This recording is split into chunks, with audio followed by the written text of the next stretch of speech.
Hi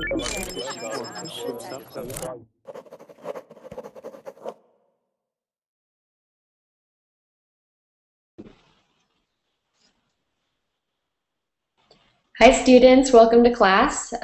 This is the first lesson in a detective series. It's a 10-part lesson. This previous hour, I just taught a class on the introduction to this series. If you're just joining in now, that's quite all right. If you missed the first one, you can still join this class. Oh, looks like we have a returning student. Hi, Paolo. Hello, how are you? Good, how are you doing?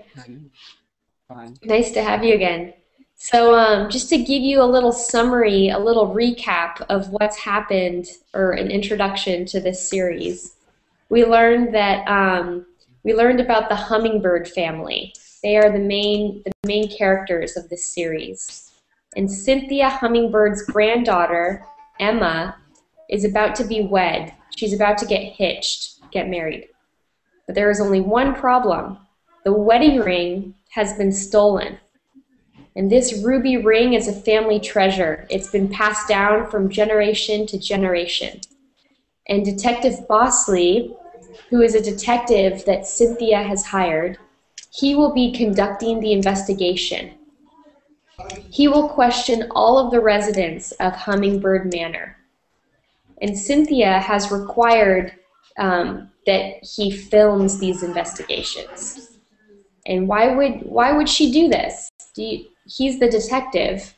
It's curious. And the first suspect is Ralph Hummingbird. So just to let you students know, if you can't add the class quite yet, just wait a few minutes. The first few minutes are reserved for Verbling Premium account users. And those are students who have upgraded their normal accounts to Premium, which allows them to make reservations, an unlimited amount of reservations within the first few minutes of class. It's $25 a month, and it guarantees you a spot. So if you're really looking forward to a certain class or a certain teacher, you can get in on the first couple minutes. You kind of get to cut the line. You get to go ahead of everyone else. It's really awesome, and I will give you a link if you want to try out the service. If you don't want to commit to paying the money yet, if you just want to do a little trial, I'll give you the link in the Verbling chat and the Facebook chat. If you click that link, there are several ways in which you can get free reservations. So I suggest that you try it out. Definitely click it and look into it if it's something you're interested in. Also, Verbling just launched Spanish classes. I don't know if all students out there are familiar with that feature yet, but we have a new crew of Spanish teachers that are teaching really wonderful classes. So if you're interested in learning Spanish as well as English, Verbling has that. So you can also check that out. All right, so some more students are adding. Let's go around and introduce ourselves and say what country we're from. So my name is Kendra. I've been teaching with Verbling since January of this year. I love it. It's really cool to connect with people from all over the world and teach them English. And I'm teaching you from San Francisco, California. So let's start with Ahmad. Hi, Ahmad. Ahmad, can you hear me? Ahmad, your microphone might be on mute because we cannot hear you.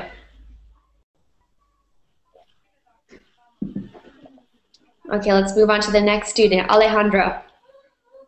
Hello, how are you? Good, how are you doing? I'm doing so great. Oh, excellent. I am from Madrid, from Spain.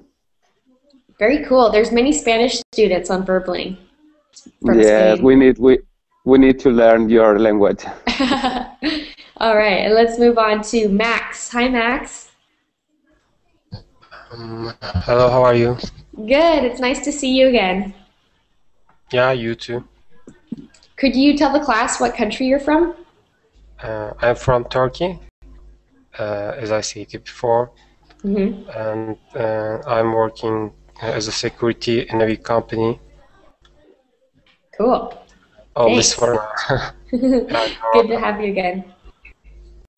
Okay, and then we have Paulo. Paulo was in my previous class, which was the introduction to this 10-part series. Paulo, could you tell the class where you're from? Okay, I'm from Brazil. I'm from São Paulo, and I'm business administrator. So I have to learn English to improve in my area. Oh, okay, cool, excellent. And then we have Rafael. Hello, I'm Rafael. I'm also from Spain, and I agree with you. Berlin is one of the most popular and better place for improve and learn English and to meet people around the world. I agree with you. Yeah, Very nice cool. place. Awesome. Well, it's good to have you again. Yeah, thank you. And then we have the last student, Roberto.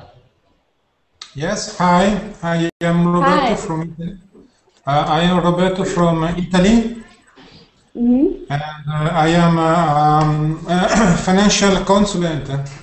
It's the first time that I'm here, so this time I will be here just for a few minutes because I wanted just to test the lesson with you and on the set of my computers. Yeah, no problem. Yeah, you can stay for as long or as little as you'd like.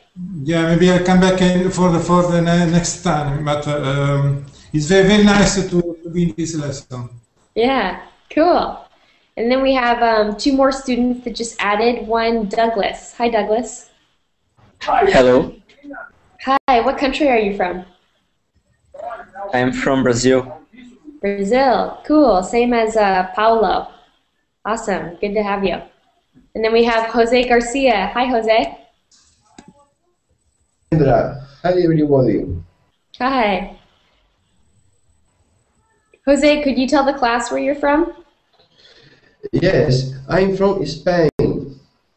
Cool. Yeah. So same as Alejandro and who's the other one? It was it Max? Me No. too, Rafael. Or Rafael, Me too. yes. Cool. Many Spanish students. And then let's go back to Ahmad. His microphone wasn't working earlier. Ahmad, can you hear us? I'm Ahmed Yunus. I'm from There you are. Hi. Jordan.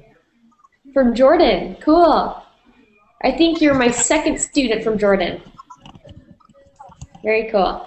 Okay, and then, all right, I think that's everyone so far. Excellent. So now I'm going to share with you the document that we're going to be using in class. I'll put the link in the Verbling chat and also the Google chat. You can click it and open it up on your end, and I'll also screen share it so that everyone can view it at the same time.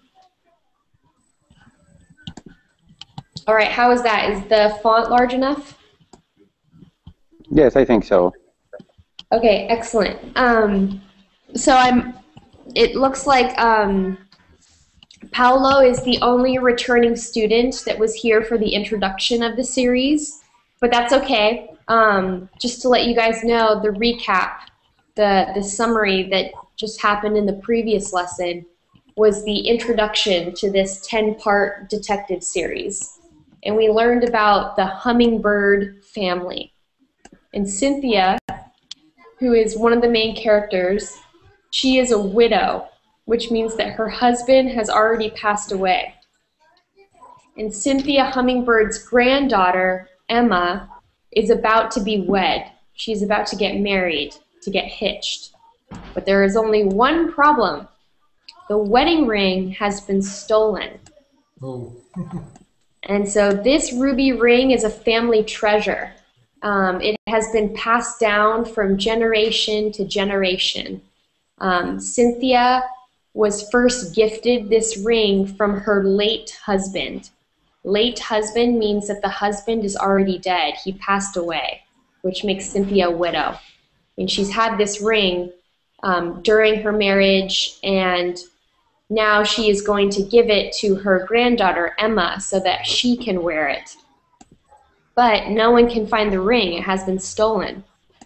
So Cynthia decides to... Whoa, hello? Cynthia decides to hire Detective Bossley, who is one of the best detectives out there. And he will be conducting an investigation to find out who stole the ring and where it is. He's going to question all of the residents of Hummingbird Manor, some of which include family members. So there's a few family members. There's the characters Ralph, Leela, there's Emma, there's Oliver. There's a few different characters that he is going to be interviewing.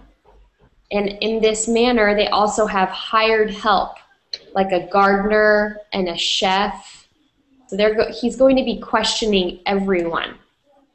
And each lesson will be a dialogue between Detective Bossley and one of the suspects.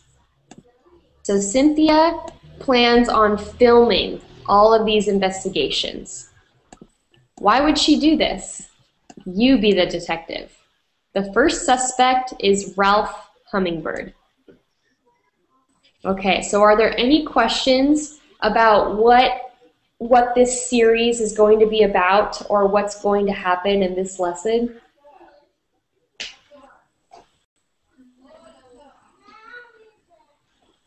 No questions?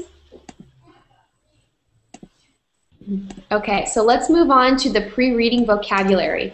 What I like to do for each lesson is introduce some new words here on the left, and then I provide the definitions on the right-hand side.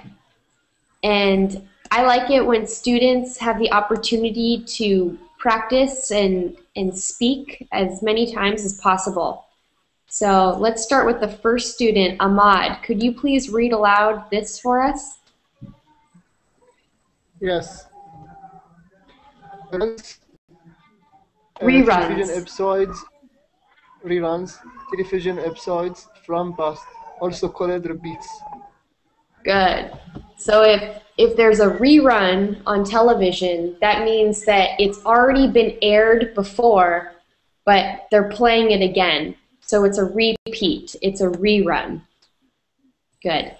Let's go to Alejandro. Could you please read aloud the next portion for us? Oh, I think he might have left. Let's go on to Douglas. To get down to business. To focus on the important matter. Mm-hmm. So to get down to business does not always necessarily mean business itself. Like you don't have to be at work or at a job. But for instance, someone could say, okay, let's get down to business. I'm going to start this lesson now. Here are the links. Click these links and we'll start. Or if you're baking a cake, and you say, all right, let's get down to business. Let's go to the grocery store. Let's get the eggs. Let's get the sugar. Let's get the flour. Let's get down to business and do this. So it can refer to non-business related items. Okay, let's move on to the next student. Max, please. Yeah, here I am. Could you read aloud the portion that's highlighted on the screen? Yeah, okay. To mean the world to someone. To be very... Good. So if you mean the world to someone, you're the most important thing in their life. You really cherish them. Let's move on to Paulo. The next one, please. This is an idiom. Born with a silver spoon in one's mouth. Rich at birth. Never had to worry about money. Yeah. Born with a silver spoon in one's mouth. So back in the day, if you had silverware that was made from silver, that was very expensive. And so if you were born and you were fed with a little silver spoon in your mouth, that means that you were born rich from the start and that you never had to worry about money. You were always very wealthy from the very beginning, from the moment you were born. Good. All right. Rafael, the next one, please. To mean nothing. To be unimportant. Mm-hmm. So if something means nothing to me, that means that I don't care. It's not important. Good. Let's move on to the next student. Roberto, the next one, please. To love of my life. Oh, wait, this was to say the love. What's true love? So the love of my life, that means that it's my one true love. It's my other half. It's my heart and soul. My one true love. Good. Excellent. Let's move on to the next student, which is, we have two students that just joined. One is Sinan. I'm sorry, I have to go now, so I'll see you next time. Thank you very much. Yeah, no problem. See you soon, Roberto. Bye. Thank you, bye. Okay, let's go on to Sinan. Yes, can you hear me? Yeah, could you introduce yourself? What country are you from? I'm from Turkey. Oh, very cool. Yes. Could you From please Ankara. read aloud this portion that's highlighted? Yes, sure. Bingo, I was assigned you quests or answer currently. Okay, so it's if you say bingo and you kind of say it with an exclamation mark at the end, it's a way of saying yes, you guessed right, or you answered correctly. Correctly. Yes. And that comes from the game. There's a game that's called Bingo, and when you achieve the goal in the game of Bingo, you blurt out that word, and that means I won. I got it correct. All right, let's go on to the next student that just added. Is it Tui? Hi. Hi. Am I pronouncing your name correctly? Is it Tui? Yeah. Okay. Excellent. What country are you from? Yeah, I'm from Vietnam. Vietnam. Very cool. Do you think you could please read aloud this portion that's highlighted on the screen? Yes, okay. On the contrary, introduces an opposite example or idea. Good. So on the contrary, that means when you introduce an opposite idea or example that the speaker is talking about.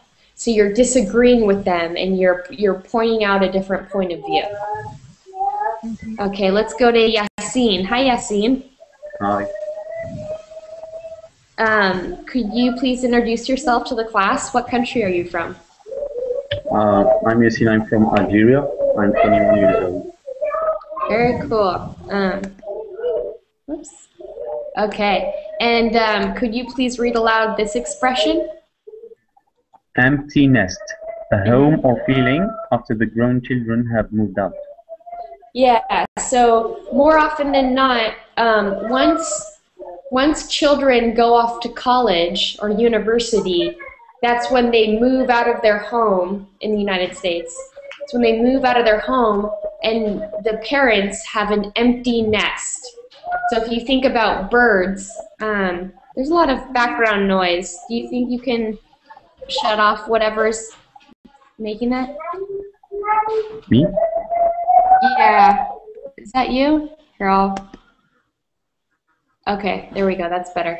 So an empty nest, it refers to birds, how they make a little nest for their little birdies, but then once they grow up and fly away, then it's an empty nest. All right, let's go back to the first student, Ahmad. Could you please read the last expression for us? Yes. To have your heart set on something. To really want something.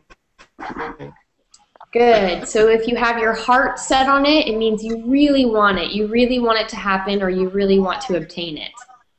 Good. Are there any questions about the new vocabulary items that we just learned?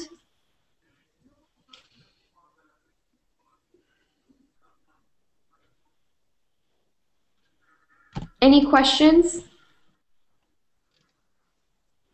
No, not really. Okay. So let's move on. This is the dialogue between the detective and Ralph. He's the first suspect. And it says, fill in the blanks with the words from the vocabulary list.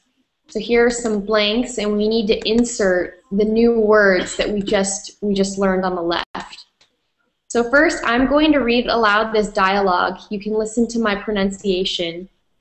And when we get to a blank, anyone and everyone can blurt out what they think is the answer, okay? So I'll start. Here's the detective. He says, sorry to interrupt your show, Ralph.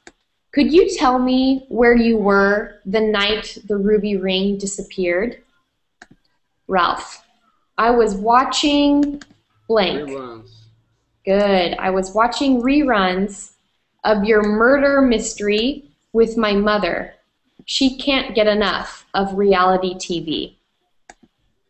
Detective, I'm glad you enjoyed the series. Now let's get down to blank, shall we? Good. Let's get down to business, shall we? Tell me about your relationship with your mother. Ralph, my mother means the world to me. I miss my father, though. Detective, I hear Mr. Hummingbird was a fine businessman. You were born with a silver in your mouth. In your mouth. Good. You were born with a silver spoon in your mouth, weren't you? Ralph, yes, but money means nothing to me. I care more about love.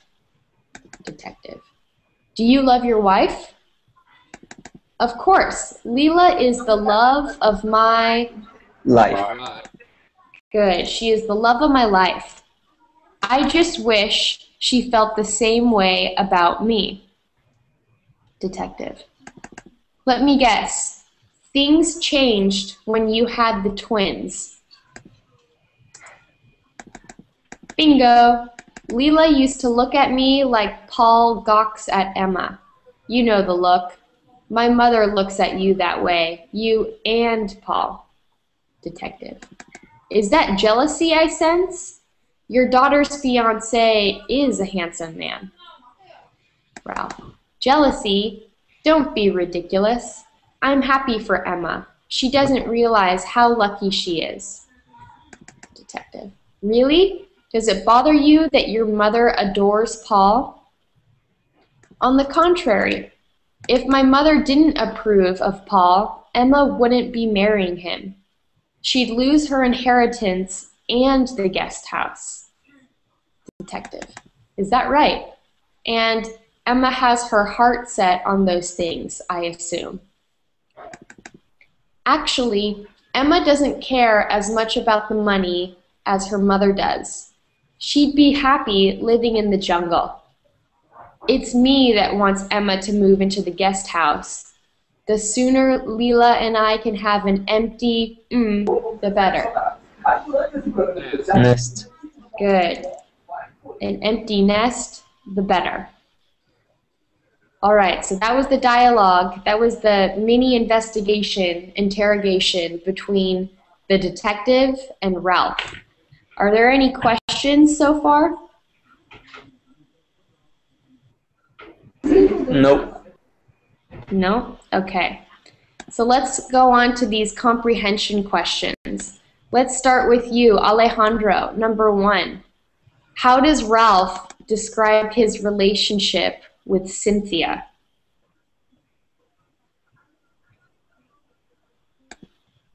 Oh, Alejandro, I think you're on mute.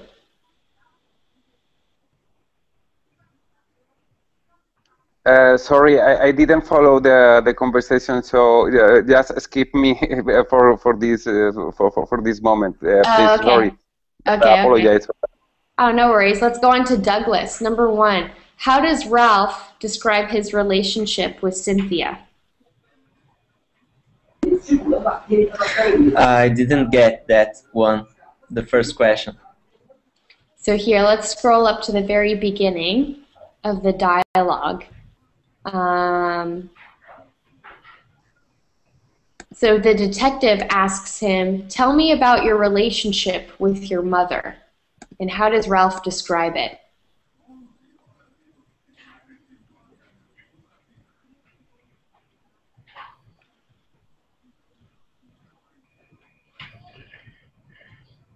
May I?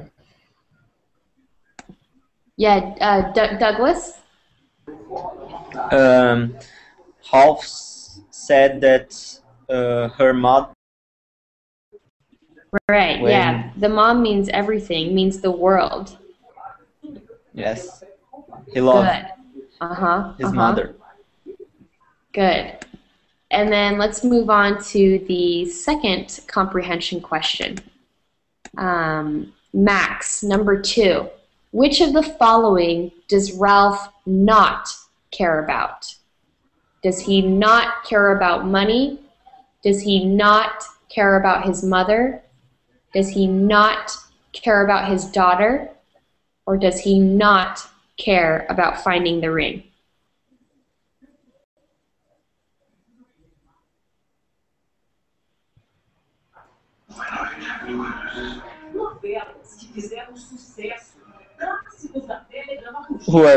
Who is going to answer the question? Max? Oh, there we go, Max. Yes, please.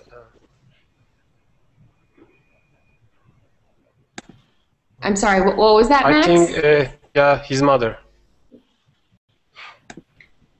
So here, what does he not care about? Sorry, money. Money. Yeah, so let's go back up in the dialogue. Ralph says, "Money means nothing to me." So that means that it's not important. He does not care about money. Okay, good. Let's move on to the next student, Paulo, number 3.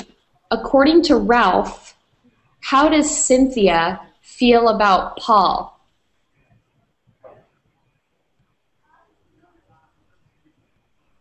I think that she feels like how she feels when she looks at Half. Oh, sorry. One more time. The question is, sorry. How does Cynthia feels about Paul? Because Paul is a handsome and rich man, so Cynthia's. Yeah, let's scroll up to this part. Like seeing me because he's gonna be Emma's husband. So. Good, excellent.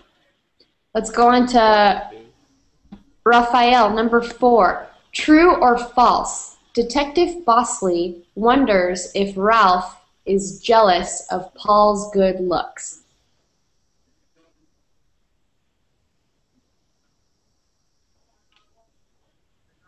True or false? Raphael.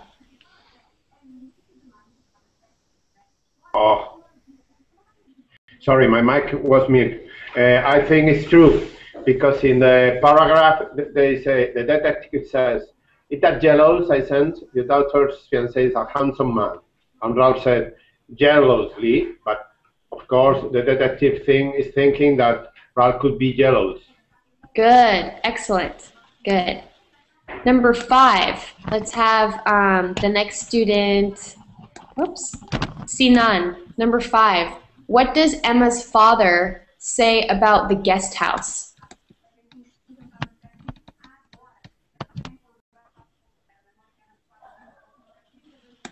What does Emma's father say about the guest house, Sinan?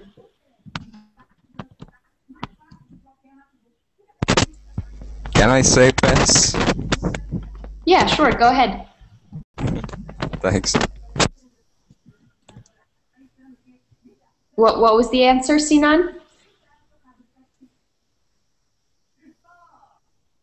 Okay, let's move on to Tui. Number 5. What does Emma's father say about the guest house? Okay, Alejandro? I'm very sorry, but I didn't pay attention because a conference call. Sorry for that. Oh, that's okay. Okay, let's go on to Douglas. Number 5. What does Emma's father say about the guest house?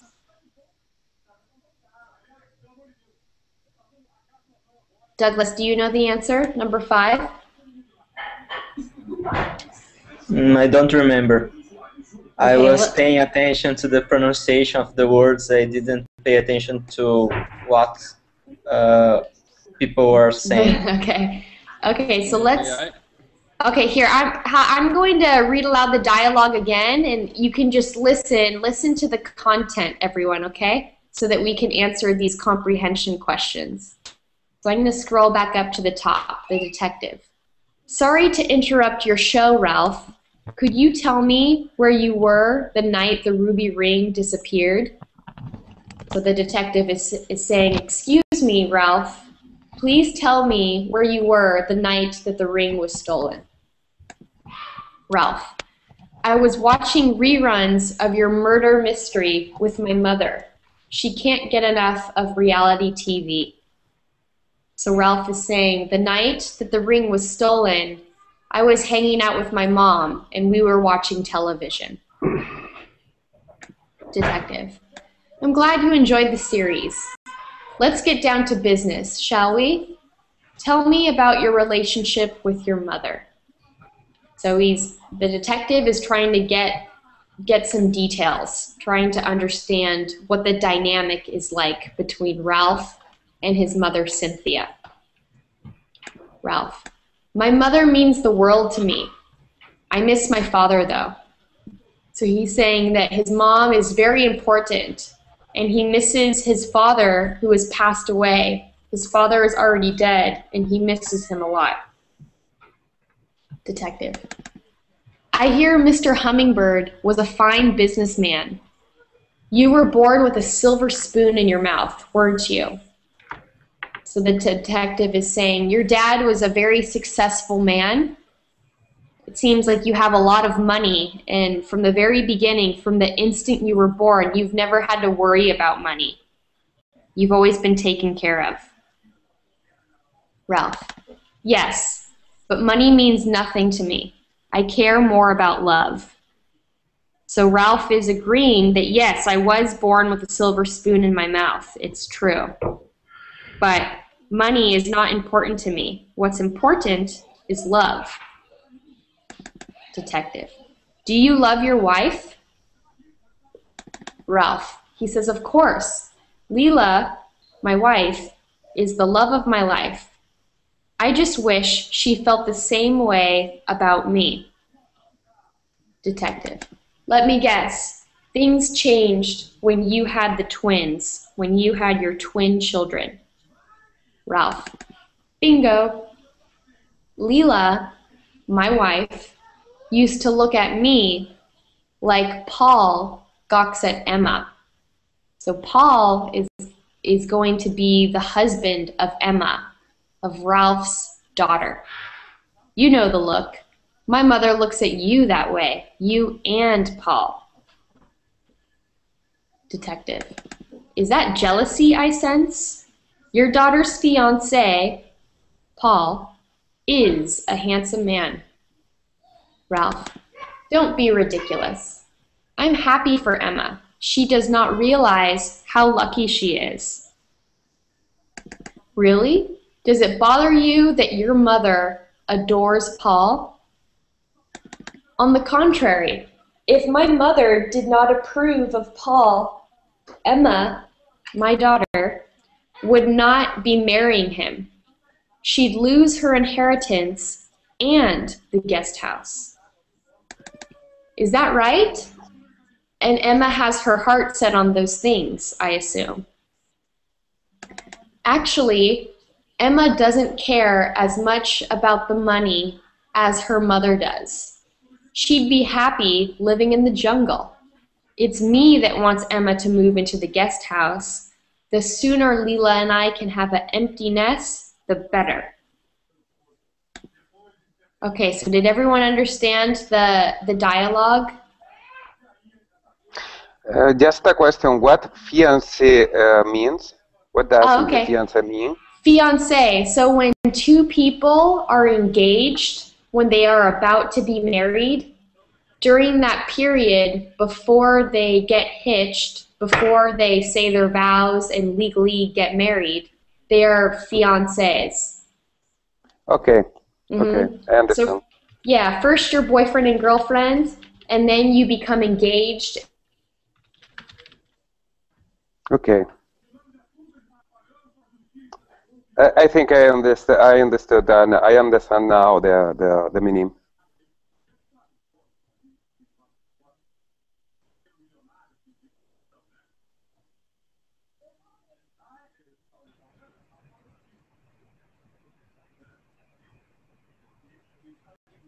Are you there?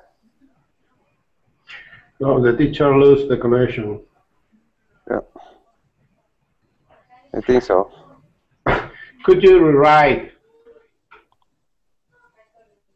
If you want, you can rewrite that, read it again.